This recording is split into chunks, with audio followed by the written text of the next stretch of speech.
The 24 hours of the Passion. Preparation before each hour. O my Lord Jesus Christ, prostrate in your divine presence, I implore your most loving heart to admit me to the sorrowful meditation of the 24 hours, in which for love of us you wanted to suffer so much, in your adorable body and in your most holy soul, unto death on the cross. Oh, please, give me help, grace, love, deep compassion, and understanding of your sufferings, as I now meditate this hour. And for those which I cannot meditate, I offer you my will to meditate on them, and I willingly intend to meditate on them in all the hours in which I have to apply myself to my duties or to sleep. Accept, O merciful Lord, my loving intention, and let it be beneficial for me and for all, as I effectively and in a saintly way accomplished what I wish to practice. Meanwhile, I give you thanks, O my Jesus, for calling me to union with you by means of prayer. And to please you more, I take your thoughts, your tongue, your heart, and with this I intend to pray, fusing all of myself in your will and in your love, and stretching out my arms to hug you, I place my head on your heart, and I begin.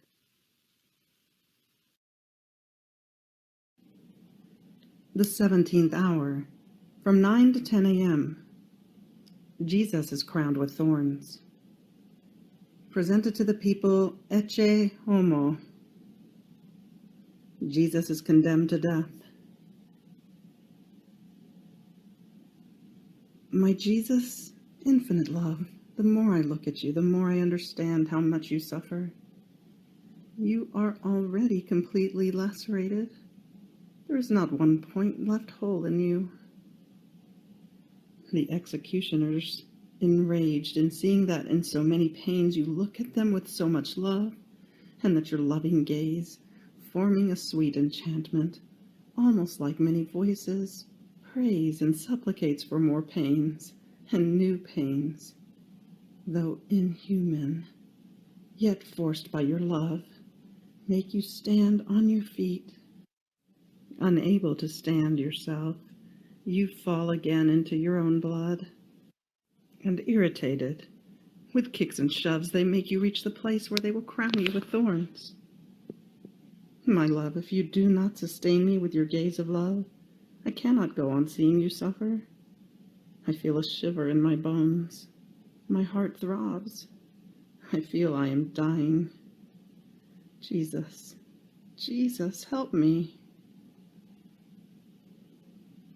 And my lovable Jesus says to me, my child, courage, do not miss anything of what I suffered. Be attentive to my teachings. I have to redo man in everything. Sin has removed the crown from him and has crowned him with opprobrium and with confusion, so he cannot stand before my majesty. Sin has dishonored him, making him lose any right to honors and to glory. This is why I want to be crowned with thorns, to place the crown on man's forehead and to return to him all rights, to every honor and glory. Before my Father, my thorns will be reparations and voices of defense for many sins of thought, especially pride. And for each created mind, they will be voices of light and supplication, that they may not offend me. Therefore, unite yourself to me, and pray and repair together with me. Crown Jesus, your cruel enemies make you sit. They place a rag of purple on you. They take the crown of thorns, and with infernal fury they put it on your adorable head. Then by blows of a rod they make the thorns penetrate into your forehead, and some of them reach into your eyes, into your ears, into your skull, and even behind your neck. My love, what torment and what unspeakable pains! How many cruel deaths you suffer! Your blood now pours down upon your face in such a way that one can see nothing but blood. But under those thorns and that blood, your most holy face appears, radiant with sweetness, with peace, and with love. And the executioners, wanting to complete the tragedy, blindfold you, place a reed in your hand as scepter, and begin their mockeries. They hail you, King of the Jews. They beat you on the crown. They slap you and say to you, "Guess who hit you?" And you remain silent. You answer by preparing for the ambition of those who aspire to kingdoms, to dignities, to honors, and for those who, finding themselves in positions of authority and behaving incorrectly, cause the ruin of the peoples and of their souls, which had been entrusted to them.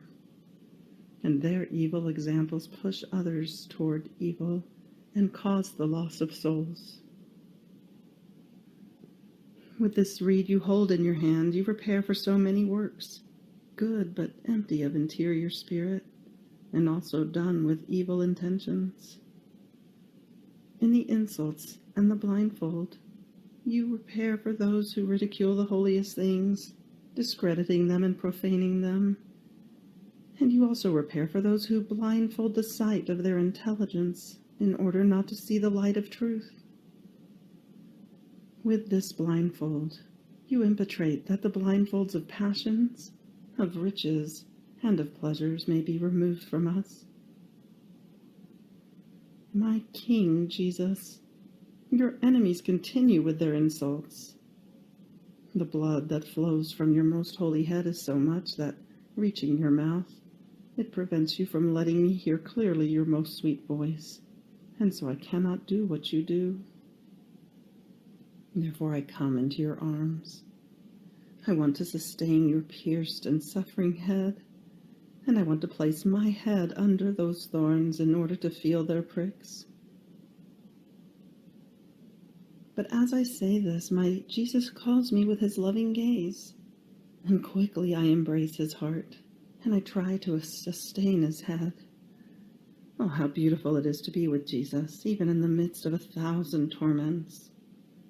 And he says to me, "My child, these thorns say that I want to be constituted king of each heart. To me belongs every dominion. Take these thorns and prick your heart.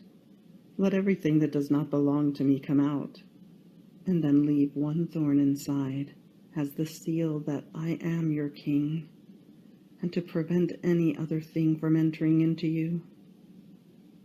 Then go through every heart, and pricking them, let all the fumes of pride and the rottenness which they contain come out, and constitute me king of all." My love, my heart breaks in leaving you. Therefore I pray you to deafen my ears with your thorns, that I may hear only your voice.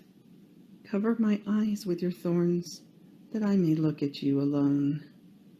Fill my mouth with your thorns, that my tongue be mute to everything that may offend you, and be free to praise you and bless you in everything. Oh, my King Jesus, surround me with thorns, that they may hold me in custody, defend me, and keep me all intent on you. And now I want to dry your blood and kiss you, because I see that your enemies take you to Pilate, who will condemn you to death. My love, help me to follow your sorrowful way, and bless me. Jesus once again before Pilate, who shows him to the people. My crown, Jesus, wounded by your love and transfixed by your pains, my poor heart cannot live without you, so I search for you, and I find you before Pilate once again. But what a moving scene! The heavens are horrified, and hell trembles with fear and rage. Life of my heart, my gaze cannot bear the sight of you without feeling like dying. But the enrapturing power of your love forces me to look at you, that I may comprehend your pains well. And I contemplate you amid tears and sighs. My Jesus, you are naked, but still you clothe yourself. I see you are clothed with blood, your flesh torn, your bones uncovered, your most holy face unrecognizable. The thorns stuck in your most holy head reach into your eyes, into your face, and I see nothing but blood, which, pouring down to the ground, forms a bloody torrent beneath your feet. My Jesus, I can no longer recognize you because of the way you have been reduced. Your state has reached the most profound excesses of humiliations and spasms. I can no longer bear the sight of you, so sorrowful. I feel I am dying. I would want to snatch you from the presence of Pilate to enclose you in my heart and give you rest. I would want to heal your wounds with my love and flood the whole world with your blood, to enclose all souls in it and conduct them to you as the conquest of your pains. And you, O patient Jesus, seem to look at me with difficulty through the thorns, and you say to me, "My child, come into these bound arms of mine. Place your head on my chest, and you will see pains more intense and bitter, because what you see on the outside of my humanity is nothing but the outpouring of my interior pains. Pay attention to the beats of my heart, and you will hear that I repair for the injustices of those who command, for the oppressions against the poor and the innocents subordinated to kings, for the pride of those who, in order to preserve dignities, positions, riches, do not hesitate to break any law and to harm their neighbor, closing their eyes to the light of truth. With these thorns I want to shatter the spirit of pride of their lordships, and with the holes that they form in my head, I want to open my way into their minds, in order to reorder all things in them according to the light of truth. By remaining so humiliated before this unjust judge, I want to make everyone understand that only virtue is what constitutes man king of himself. And I teach to those who command that virtue alone, united to upright knowledge, is worthy and capable of governing and ruling others, while all other dignities without virtue are dangerous and deplorable things. My child, echo my reparations and continue to be attentive to my pains. My love, I see that in seeing you reduced so badly, Pilate shudders and, deeply impressed, exclaims, "How can there be so much cruelty in human breasts? This was not my will in condemning him to the scourging." And wanting to free you from the hands of the enemies, in order to find more convenient reasons, all humbled, removing his gaze from you, because he cannot sustain your sight, too painful, he questions you again. "But tell me, what have you done? Your people gave you into my hands. Tell me, are you a king? What is your kingdom?" At the storming questions of Pilate, you, O my Jesus, do not answer. And recollected within yourself, you think about saving my poor soul at the cost of so many pains. And since you do not answer, Pilate adds, "Do you not know that it is in my power to release you or to condemn you?" But you, O my love, wanting to make the light of truth shine in the mind of Pilate, answer, "You would have no power over me if it did not come to you from above. Therefore those who gave me into your hands have committed a sin graver than yours." almost moved by the sweetness of your voice. Irresolute as he is, with his heart in a tempest, thinking that the Jews would be more compassionate, Pilate decides to show you from the balcony, hoping that they may be moved to compassion in seeing you so tortured, so as to be able to release you. Sorrowful Jesus, my heart faints in seeing you follow Pilate. You walk with difficulty, bent over under that horrible crown of thorns. Your blood marks your steps, and as you go out, you hear the tumultuous crowd anxiously awaiting your condemnation. Imposing silence in order to call the attention of all and to be heard by all, Pilate, with repugnance, takes 2 hems of the purple rag that covers your chest and shoulders. He lifts it so that all may see how you are reduced and says in a loud voice, Ecce Homo. Here is the man. Look at him. He no longer has the features of a man. Observe his wounds. He can no longer be recognized. If he has done evil, he has already suffered enough, or rather too much.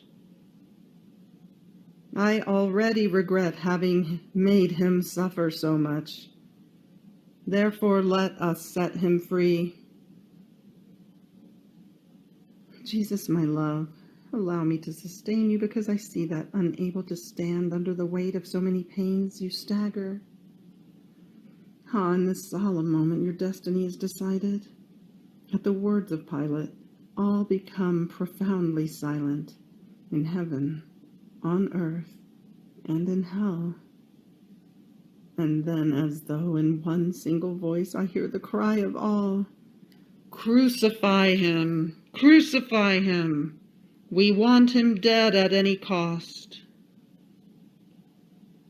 My life, Jesus, I see you tremble. The cry of death descends into your heart, and among these voices you recognize the voice of your dear Father, which says, My son, I want you dead, and dead crucified. Ah, you also hear your mamma, who, though pierced and desolate, echoes your dear Father, Son, I want you dead. The angels, the saints, hell, everyone in one voice cries out, Crucify him! Crucify him! There is not one soul who wants you alive. And how to my deepest blush, sorrow, and horror, I too feel forced to cry out by an irresistible force, Crucify him! My Jesus, forgive me if I too, a miserable, sinful soul, want you dead. But I pray you to make me die together with you. In the meantime, oh my tormented Jesus, moved by sorrow, you seem to say to me, My child, cling to my heart and take part in my pains and in my reparations. This moment is solemn. Either my death or the death of all creatures must be decided. In this moment, 2 currents pour into my heart. In one there are all the souls who, if they want me dead, it is because they want to find life in me. And so by my acceptance of death for them, they are released from the eternal condemnation, and the doors of heaven open to receive them. In the other current, there are those who want me dead out of hatred and as confirmation of their own condemnation. And my heart is lacerated and feels the death of each one of them and the very pains of hell. Ah, my heart cannot bear these bitter pains. I feel death at each heartbeat, at each breath, and I keep repeating, Why will so much blood be shed in vain? Why will my pains be useless for so many? Ah, child, sustain me, for I can take no more. take part in my pains. May your life be a continuous offering for the salvation of souls, so as to soothe pains so excruciating for me. My heart, Jesus, your pains are mine, and I echo your reparations. But I see that Pilate is astonished, and he hastens to say, "How can this be? Should I crucify your king? I find no guilt in him to condemn him." And the Jews cry out, deafening the air, "We have no other king but Caesar, and if you do not condemn him, you are not a friend of Caesar." Insane! Insane! Crucify him! Crucify him! Not knowing what else to do for fear of being deposed, Pilate has a bucket of water brought to him, and washing his hands, he says, "I am not responsible for the blood of this just one."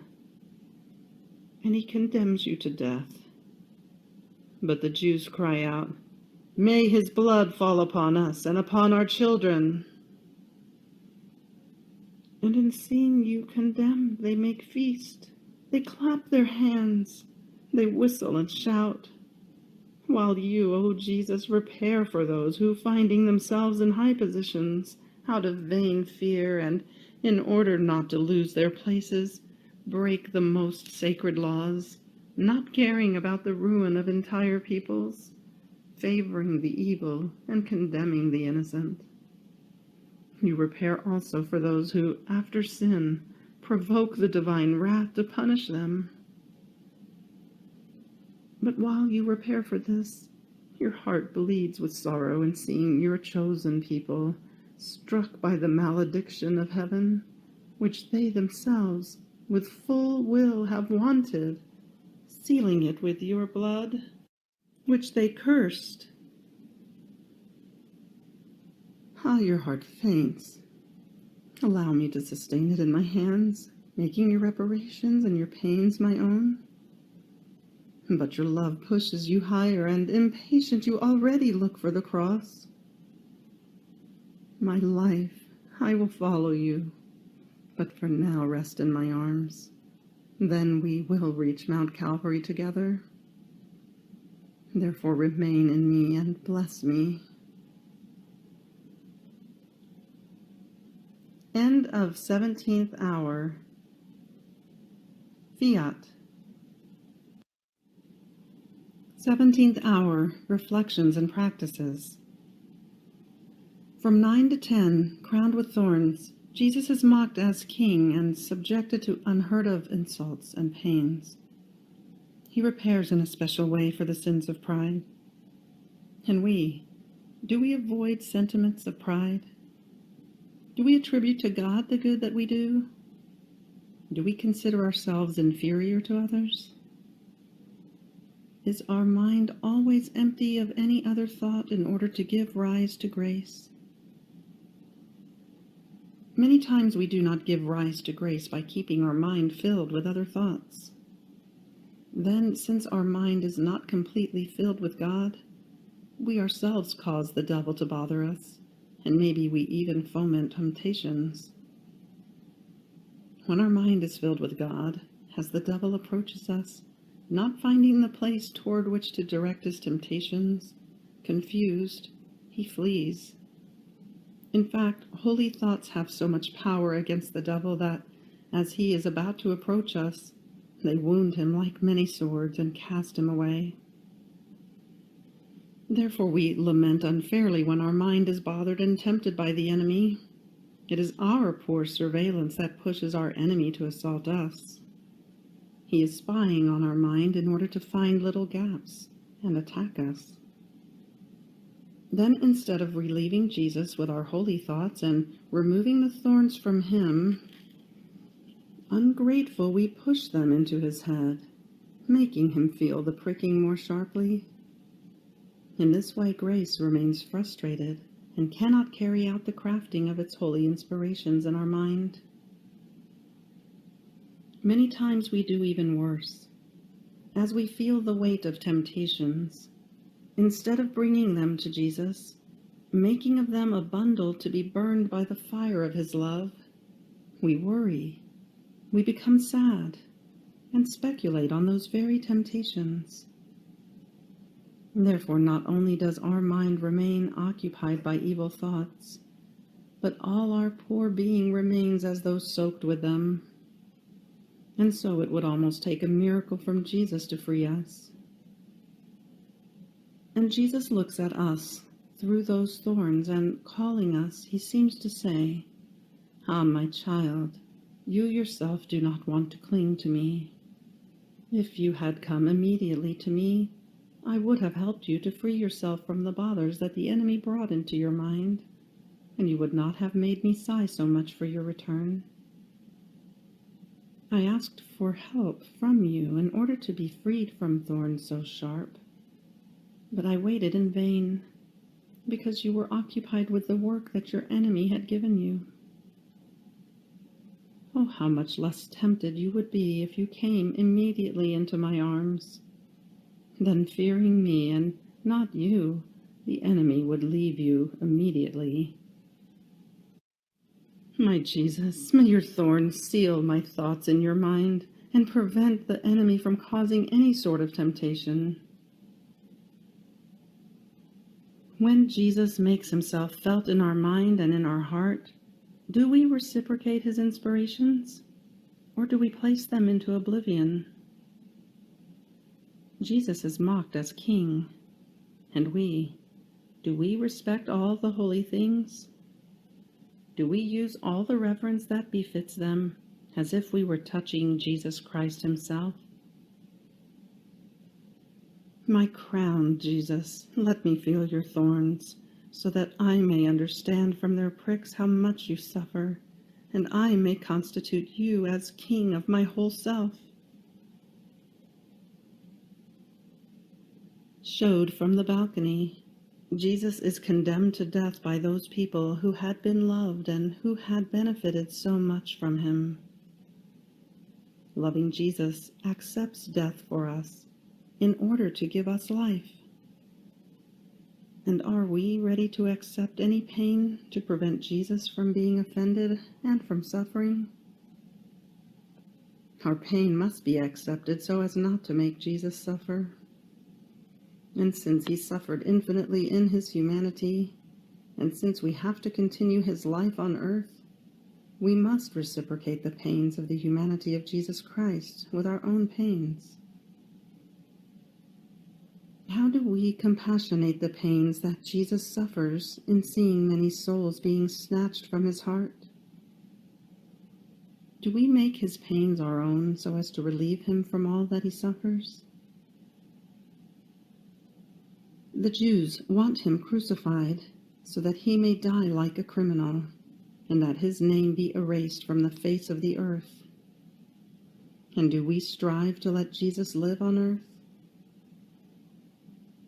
With our acts, with our example, with our steps, we must put a divine mark in the world, so that Jesus may be recognized by all, and so that, through our works, his life may have a divine echo, heard from one end of the world to another. Are we ready to give our own life so that beloved Jesus may be relieved of all the offenses?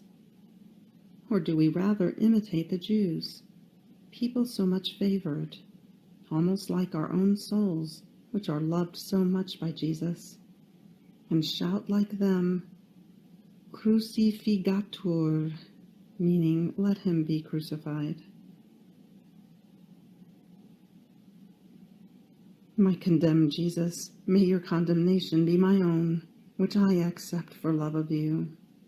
And in order to console you, I will pour myself continuously in you, to bring you into the hearts of all creatures, to make you known to all, and to give your life to all.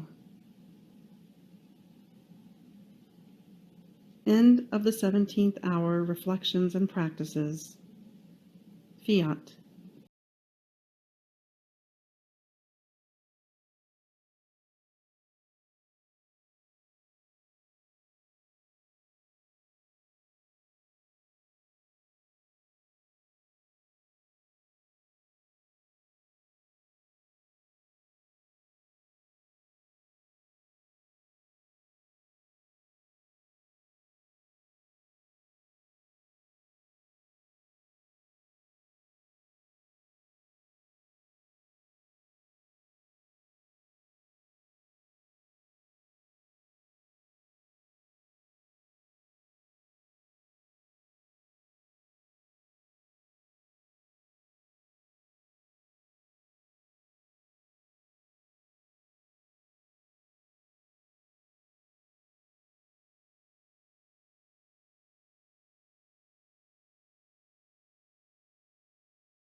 Thanksgiving after each hour. My lovable Jesus, you have called me in this hour of your passion to keep you company, and I have come. I seemed to hear you praying, repairing, and suffering, in anguish and sorrow, pleading for the salvation of souls in the most touching and eloquent voices. I tried to follow you in everything, and now having to leave you for my usual occupations, I feel the duty to say to you, thank you, and I bless you. Yes, O Jesus, I repeat to you, thank you thousands and thousands of times, and I bless you for all that you have done and suffered for me and for all. I thank you, and I bless you for every drop of blood you shed, for every breath, for every heartbeat, for every step, word, glance, bitterness, and offense which you endured. In everything, O my Jesus, I intend to seal you with a thank you and an I bless you. Please, O Jesus, let my whole being send you a continuous flow of thanks and blessings, so as to draw upon me and upon everyone the flow of your blessings and thanks. Please, O Jesus, press me to your heart, and with your most holy hands, seal every particle of my being with your I bless you, so that nothing other than a continuous hymn to you may come from me. End of the Thanksgiving after each hour. Fiat.